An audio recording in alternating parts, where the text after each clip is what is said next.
et bienvenue dans ce nouvel épisode de l'Église Ensemble. Aujourd'hui, nous retrouvons le pasteur Philippe Pénère, responsable du pôle jeunesse à la Fédération, qui va nous partager une réflexion autour de l'état de l'intranquillité. Comme d'habitude, un pasteur se tient dans le chat.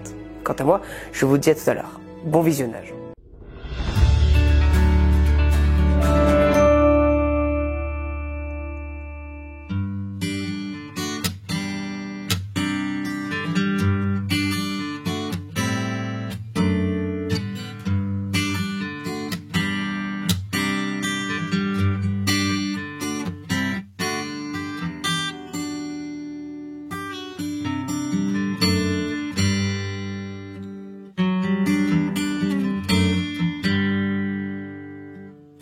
Libérez les captifs, relevez les membres fatigués, faites tomber les chaînes, au nom de Jésus-Christ, au nom de Jésus-Christ.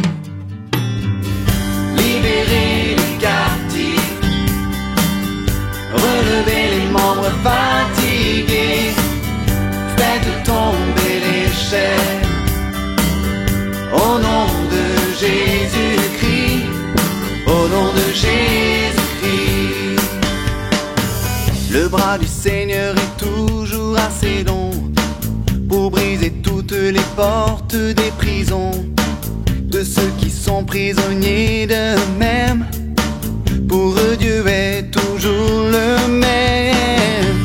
Libérez les captifs, relevez les membres fatigués, faites tomber les chaînes, au nom de Jésus-Christ, au nom de Jésus-Christ. À tous ceux que l'on abandonnait, assis par terre dans un coin de rue, le serviteur du Seigneur est venu. Il est porteur d'une bonne nouvelle. Il prend soin des désespérés. Il parle tout fort de liberté. Pour tous les prisonniers, les chaînes vont tomber. Il nous a laissé sa mission pour que comme lui nous rebâtissions toutes les ruines. Les ruines, libérez les captifs, relevez les membres fatigués, faites tomber les chaînes, au nom de Jésus-Christ, au nom de Jésus-Christ. Si tu rassasies le cœur accablé, si tu t'offres toi-même à celui qui a faim, ne pense pas à recevoir avant de donner, et ta plaie ne tardera pas à cicatriser.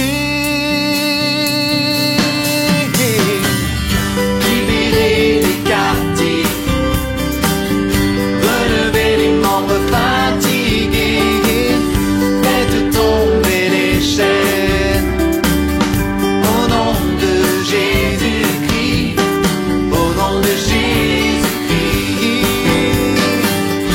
Libérez les captifs, relevez les membres fatigués, faites tomber les chaînes, au nom de Jésus-Christ, au nom de Jésus-Christ.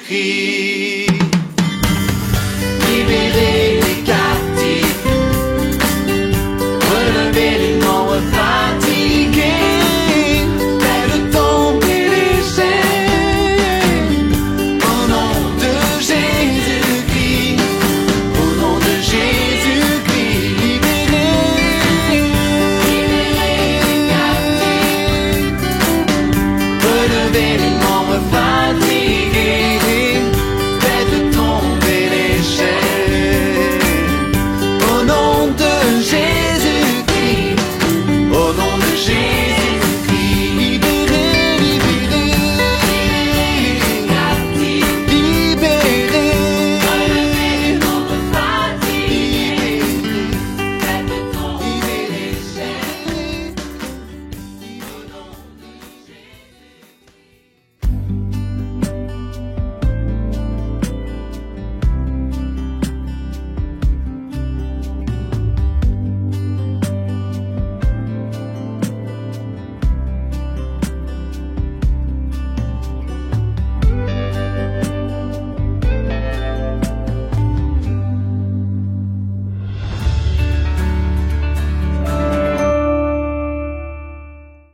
Bonjour à tous et bon sabbat à vous.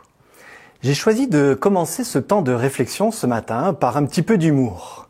J'ai choisi cette petite vidéo de cet humoriste Karim Duval et je voulais ressortir quelques petites phrases de cet extrait de sketch.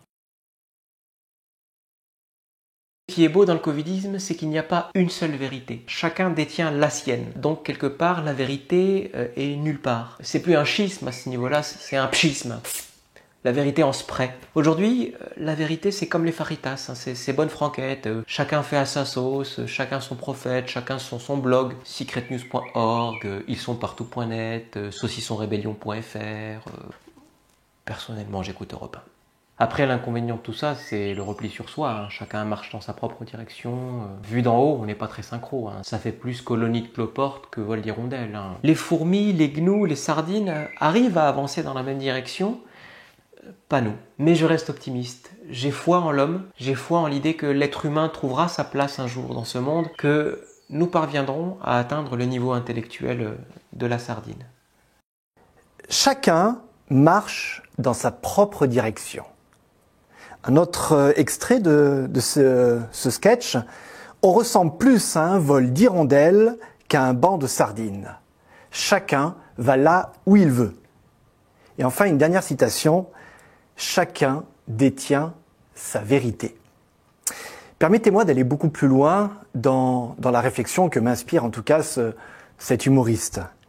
Après le Covid, une nouvelle religion s'est développée de manière exponentielle dans notre pays, mais dans le monde entier finalement. C'est celle de la suspicion, de la peur, du complotisme, de « attention, on ne nous dit pas tout, attention à ces institutions, quelles qu'elles soient, quel que soit son nom, quel que soit ce qu'elles représentent ». En tant qu'Église et corps du Christ, est-ce que nous avançons ? Est-ce que nous avançons vers quelque chose, vers un projet commun, en tant qu'Église, en tant que communauté, mais aussi est-ce que nous avançons dans nos projets personnels, dans nos projets individuels.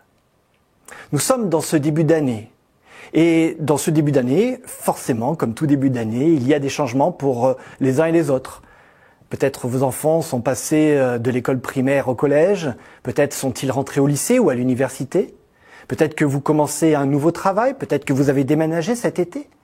Bref, il y a peut-être des changements dans votre vie qui ont bouleversé certaines choses. Et puis nous sortons tout juste de cette période de Covid où nous pouvons se dire, tiens, maintenant nous allons le regarder derrière nous, loin derrière nous. Et c'est peut-être l'occasion, alors que nous commençons quelque chose et que nous sortons de quelque chose d'autre, de nous poser des bonnes questions.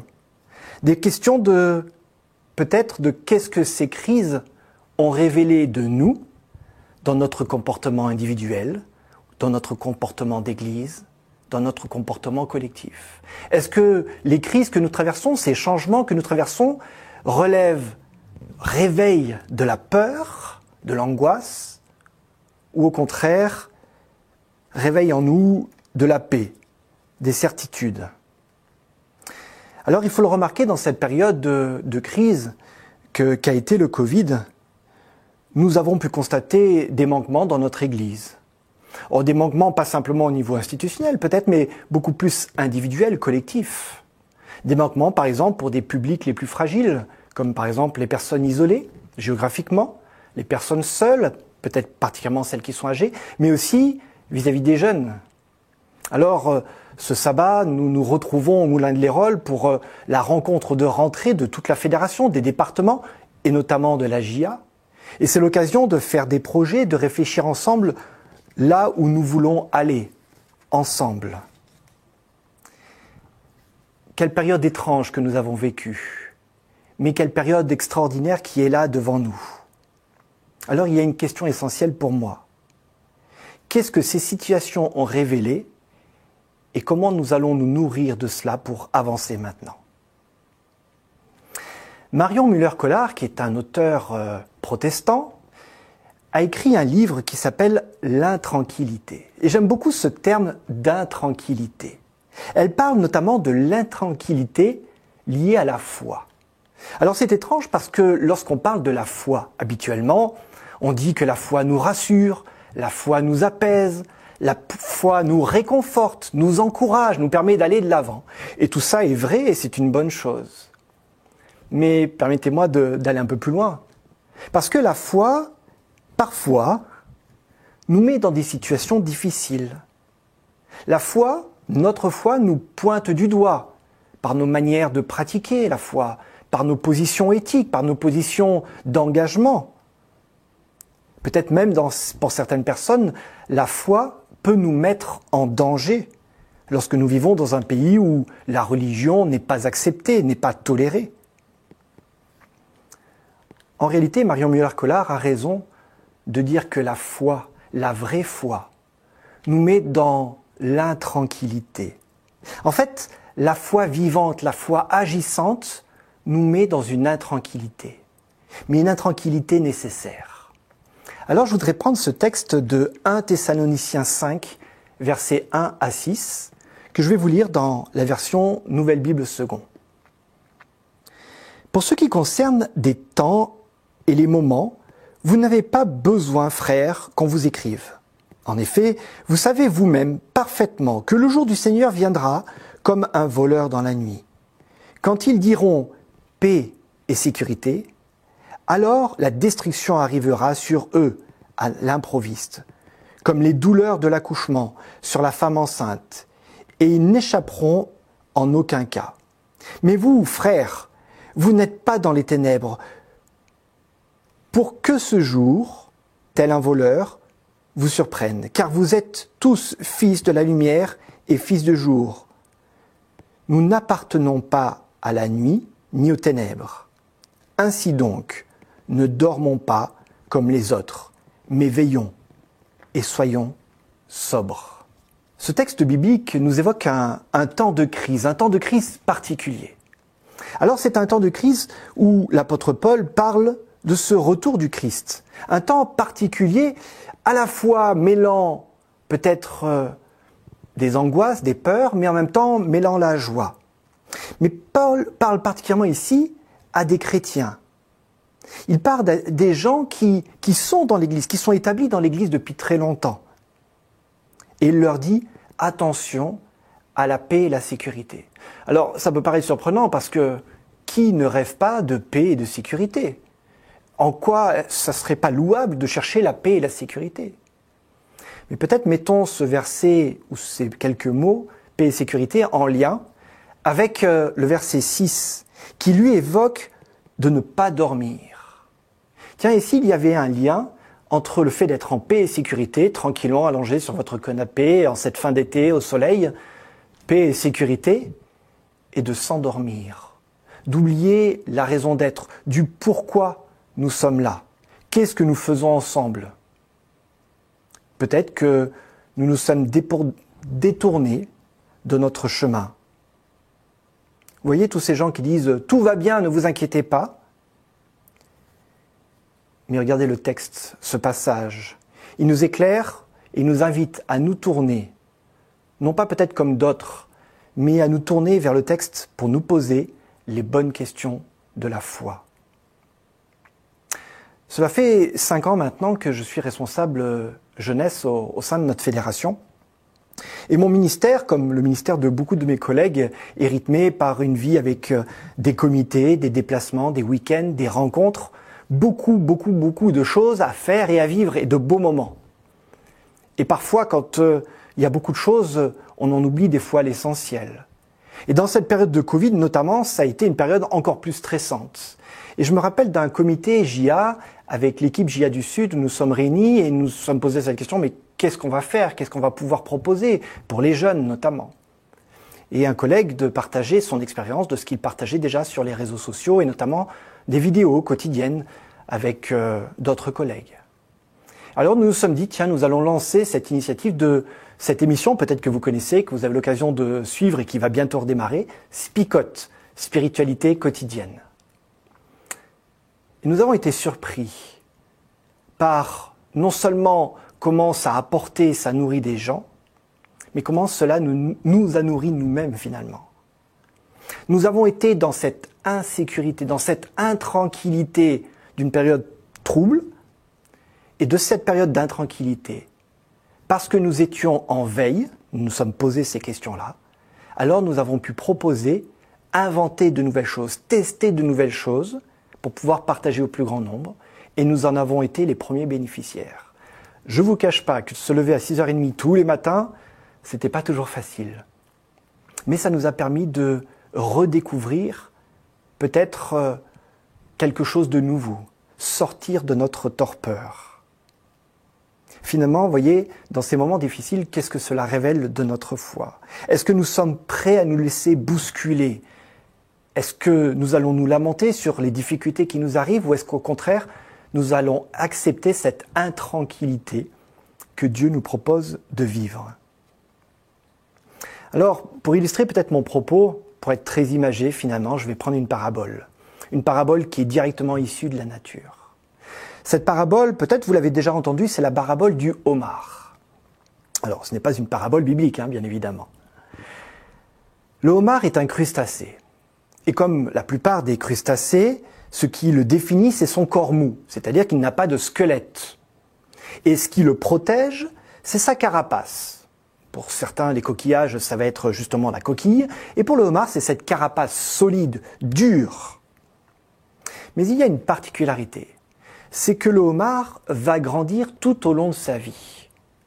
Et cette carapace qui le protège de ses agressions extérieures, au bout d'un moment, devient pour lui une véritable prison. Vous voyez le contraste?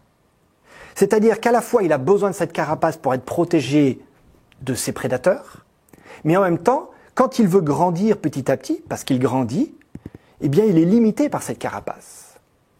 Alors, il n'a qu'une solution, se mettre dans l'intranquillité. Le homard va se cacher sous un caillou et il va détruire sa carapace. Il va accepter de se mettre en fragilité pour pouvoir à nouveau grandir. Il ne peut pas avoir une nouvelle carapace s'il ne détruit pas la précédente. Il ne peut pas avancer s'il reste dans la paix et la sécurité de sa carapace. Je crois que cette parabole et ce homard a beaucoup à nous apprendre sur notre parcours de foi, sur notre manière de vivre les choses. Nous avons besoin de grandir dans nos vies. Et peut-être pour beaucoup de jeunes, dans les prochains jours, cette semaine, ils ont vécu leur rentrée. Dans les prochains jours, ils vont devoir changer d'école, se refaire des amis, se refaire une ambiance de classe, peut-être des nouvelles activités scolaires. Et tout ça les met dans cette intranquillité. Alors je voudrais leur dire, particulièrement à ces jeunes-là, mais aux parents, aux adultes et à vous tous qui avez vécu ces situations-là, que finalement, tout comme le homard, eh bien, nous en avons besoin. C'est vital pour rester en vie, pour rester éveillé, que de vivre cette intranquillité, cet inconfort. Chaque crise de nos vies sont des occasions de grandir. Alors on peut se lamenter sur l'inconfort lié au Covid, sur la crise climatique, on peut se lamenter aussi sur cette hausse de l'inflation, mais nous pouvons aussi ressortir grandis. Un des personnages que nous utilisons beaucoup à la JA, avec les Tisons et maintenant le nouveau nom, les Aventuriers, c'est celui du personnage de Moïse. Et j'aime beaucoup ce personnage de Moïse. Ce personnage de Moïse, il est intéressant parce que Dieu l'appelle. Dieu l'appelle à aller dans des zones inconfortables. Moïse, j'ai besoin de toi. Toi qui écoutes cette vidéo, Dieu a peut-être besoin de toi. Mais en même temps que Dieu dit à Moïse, j'ai besoin de toi pour aller parler à Pharaon, vous connaissez cette histoire et vous savez comment Moïse réagit. Je ne suis pas capable, je ne sais pas parler, je ne suis pas qualifié. Voici tous les arguments que Moïse évoque les uns derrière les autres pour dire, Seigneur, tu t'es trompé. Et Moïse, à un moment donné, se retrouve acculé, coincé. Dieu, à chaque argument que Moïse lui évoque, Dieu l'encourage, jusqu'à un moment donné où il lui dit « Va ». Et ce texte qui se situe dans Exode 3, versets 11 à 12, est assez surprenant. Parce que il nous dit ceci. « Qui suis-je pour aller auprès du Pharaon et pour faire sortir d'Égypte les Israélites ?» Et Dieu dit, « Je serai avec toi, et voici quel sera pour toi le signe que c'est moi qui t'envoie. » Alors là, on se dit, « Ah, tiens, il y a quelque chose de palpitant. Le Seigneur va montrer un signe à Moïse. » Combien de fois nous n'avons pas attendu un signe dans nos vies ? Aussi de dire de Dieu, Seigneur, je te prie parce que j'aimerais savoir quelle spécialisation je dois choisir pour mes études. J'aimerais savoir si c'est la bonne personne avec qui me marier. Seigneur, j'aimerais savoir, montre-moi la voie, guide-moi. Alors ce texte est surprenant parce que il y a cette évocation d'une promesse de « je vais te montrer un signe » et en même temps le texte s'arrête de cette manière-là et je vous relis ce verset 12. « Voici le signe que c'est moi qui t'envoie. » Dans ma version, il y a 2 petits points. « Quand tu auras fait sortir d'Égypte le peuple, vous servirez Dieu sur cette montagne. » Oui, vous avez bien compris. Il n'y a pas de réponse, il n'y a pas de signe, mais il y a une conséquence. Et c'est intéressant, non, il n'y a pas d'erreur dans le texte biblique, il n'y a pas une phrase qui nous manquerait. Il n'y a pas d'étoile dans le ciel ou une peau de bête qui serait mouillée ou je ne sais quel autre signe aurait pu déjà être utilisé. Non, le texte nous dit, il y aura un signe. Lance-toi. Et quand tu te seras lancé, vous irez vivre ce que vous avez à vivre. Et là, tu seras. Là, tu seras convaincu que c'était le bon choix à faire. Et remarquez comme très souvent dans nos vies, nous attendons des signes. Nous attendons que Dieu nous montre clairement la voie. Et Dieu, quand il répond à Moïse, lui donne pas la voie à suivre. Il lui dit, maintenant tu le fais, et tu verras, par la suite, tu auras toi-même cette conviction. Tu sauras toi-même que c'était le bon endroit, au bon moment, là où tu devais être. Finalement, dans ce message de Dieu à Moïse, il y a quelque chose de fort. N'attends pas de moi que je prenne les décisions à ta place. Dieu n'est pas là pour prendre les décisions à notre place. Dieu est un Dieu de l'intranquillité. Parce que c'est un Dieu de la responsabilité. Je ne peux pas me cacher derrière un ordre que Dieu m'aurait donné. Je dois prendre en compte ce que j'ai reçu, l'analyser, le mettre en prière et avoir cette conviction de où je suis, pourquoi je suis là, me mettre en marche. Et j'aurai cette garantie que Dieu est à mes côtés. Mais je suis d'accord, c'est intranquillisant. On aimerait quelque chose de plus solide, de plus certain, de plus sûr, quelque chose peut-être qui nous apaise davantage. Peut-être quelque chose qui ferait qu'on reste tranquillement dans notre fauteuil. Mais je le redis, Dieu est le Dieu de l'intranquillité. Le Dieu qui ne veut pas que tu te dises tranquille, paix et sécurité. Mais le Dieu qui te met en mouvement, crée des situations, alors ce n'est pas Dieu qui envoie le Covid, mais qui utilise ces situations-là pour nous faire réfléchir, pour nous faire avancer, pour que nous puissions apprendre à vivre, que nous puissions faire face aux fragilités de la vie, que nous puissions ne pas avoir peur de l'avenir, pour que le jour où il reviendra, eh bien nous soyons prêts. Nous puissions dire « Je suis prêt ». N'ayez pas peur si votre foi n'est pas totalement ferme. N'ayez pas peur si votre foi, peut-être elle provoque en vous cette intranquillité. Parce qu'au contraire, l'intranquillité est le signe de votre force. L'intranquillité de votre foi est le signe que vous êtes vivant, que vous vous posez des questions, que vous êtes en train de grandir. Si le homard ne casse pas, ne brise pas sa carapace, il va mourir. De la même manière, nous devons apprendre à briser nos carapaces, à aller dans des terrains nouveaux, à expérimenter des choses nouvelles, ne pas avoir peur, tout en restant bien évidemment qui nous sommes, mais ne pas avoir peur pour faire face aux défis de notre société, de notre monde, de nos vies, de vos vies. Alors que Dieu puisse rester ce Dieu de l'intranquillité qui vous aide à vous poser les bonnes questions et à avancer sur le chemin de la vie et de la victoire. Amen. Merci au pasteur Philippe Penner pour ce temps de réflexion. Comme d'habitude, vous le savez, vous pouvez donner votre offrande en cliquant dans le lien dans la description. Avant de vous laisser, j'aimerais vous lire un texte biblique qu'on trouve dans le psaume 23. « Je ne crains aucun mal, car tu es avec moi. Bon sabbat. »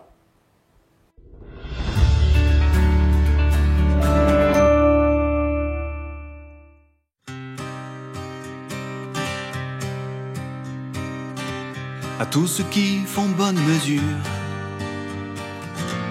qui essayent de pas trop montrer, qui donnent le change à leur fêlure, espérant que ça va passer.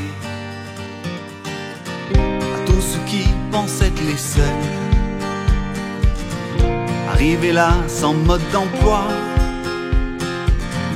qui comprennent pas pourquoi leur vie ressemble à un meuble suédois. Bienvenue chez les bras cassés, cherchant la grâce et l'affection, chez les enfants barricadés, attendant la libération. Autant d'adultes pas finis, encore étonnés d'être là. Bienvenue chez les bras cassés, beaux comme des rois. Oh, oh, oh, oh.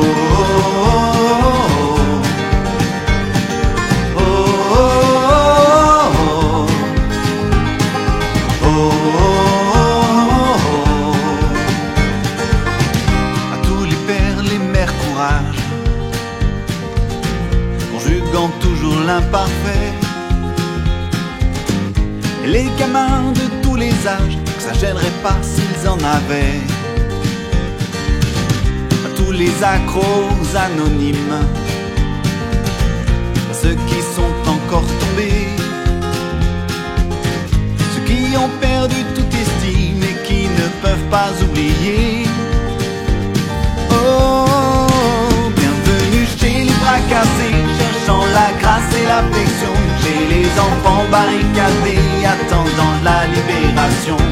Autant d'adultes pas finis, encore étonnés d'être là. Bienvenue chez les bras cassés, beaux comme des rois. Oh, oh, oh,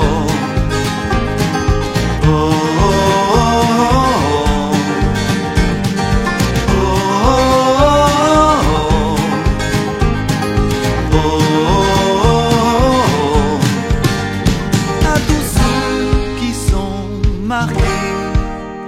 De cicatrices et de rires, mais qui ont choisi de ne plus se cacher. La vérité